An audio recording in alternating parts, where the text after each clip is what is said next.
Grüß, willkommen in einem Fragens video. Welcome to another exciting video, in this case episode 24 of my figure gaming video series. In this video I'll be investigating two-dimensional terrain, or to be specific, printable terrain for a 3D playing area.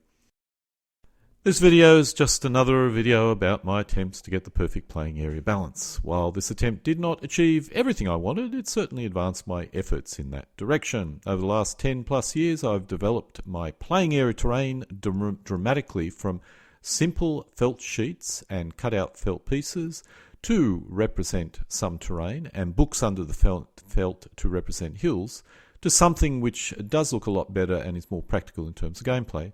I have no doubt this journey will not end with this video, and on that note, let's get on with the subject of the video. First, to clarify what I mean by 2D terrain. 2D terrain would typically have no depth. It's not three-dimensional. The classic example of this are battle maps. However, some 2D terrain does possess texture or possesses a 3D aspect, yet are called two-dimensional. These are reasonably flat, but are made of plastic, latex, or some other material, and will possess ridges, bumps, and other features. There is a wide range of this type of two-dimensional terrain available, and I must admit it is nice, but I would class it as three-dimensional terrain rather than a flat surface. I personally class two-dimensional terrain as lacking any texture, bumps, etc. The battle map is normally made up of some form of plastic, latex, or something similar, and while it has thickness, it's nonetheless flat. However, I must admit the image is so good it often looks like a three-dimensional playing area. At the other end of two-dimensional terrains is terrain which is printable. It often comes as a PDF file which players can print on a color printer to create the terrain they wish. The most interesting brand, at least from my point of view, is the printable 2D terrain from Just Paper Battles. This has a wide range of printable terrain, counters, and even playing areas. When it comes in the form of a flat piece of paper, it can be assembled to form a 3D feature, mainly buildings. I suspect there is a host of useful terrain contained in these publications, which are all reasonably priced. What always stopped me in the past from going down this path was a piece of paper on a flocked playing area simply does not look very good. However, if you glue felt to its rear, it becomes more substantive, as well as fixing itself to a playing area, particularly my playing areas, which are fine turf covered MDF boards. At the moment, I feel the most useful terrain are features such as swamps, rivers, and lakes. Each of these can be covered by clear plastic to give it a water-like shine if you so desire. Of course, the issue with those particular types of terrain is that the terrain piece does have some form of thickness, which is not actually historically or physically accurate in the real world, and that does detract from the experience, but it's rare to have much swamp in a playing area, and even lakes are not really that common. As for streams and rivers, I still prefer embedded, but I suspect this would nonetheless look better than my painted streams and rivers, and if you wanted flexible rivers and streams, then this may be a good path to go down.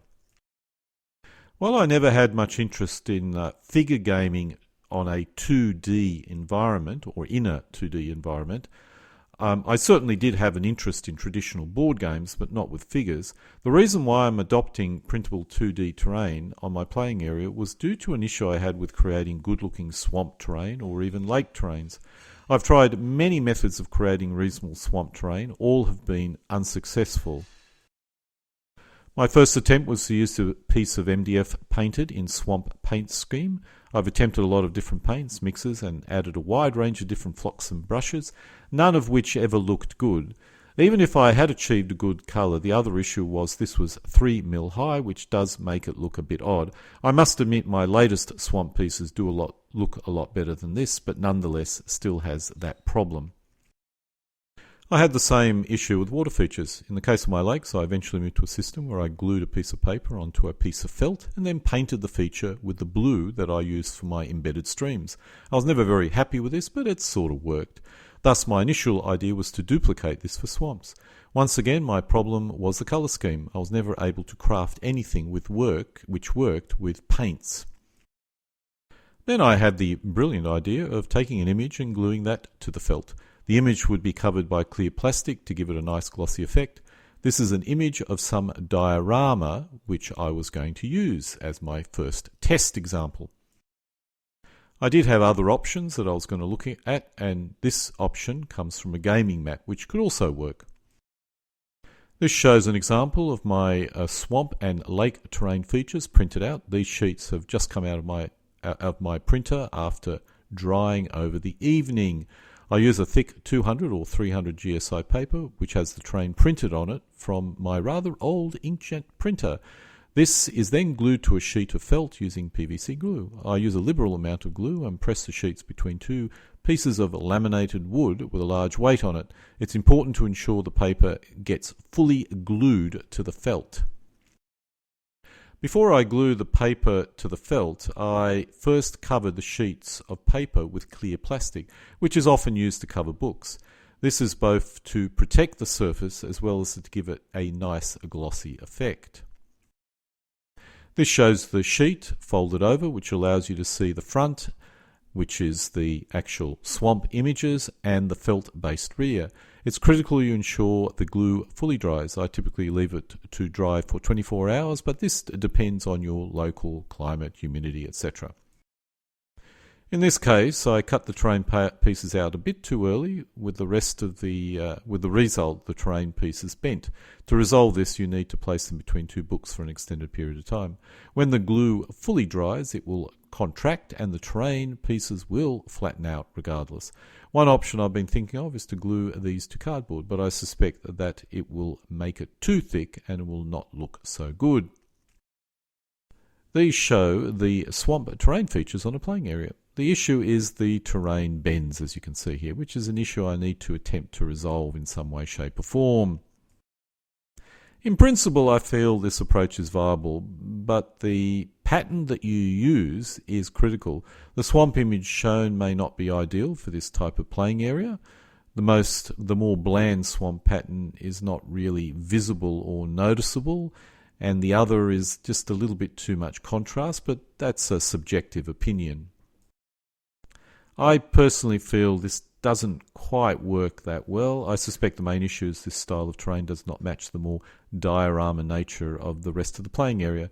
If the playing area was a fully 2D playing area, it would almost certainly work.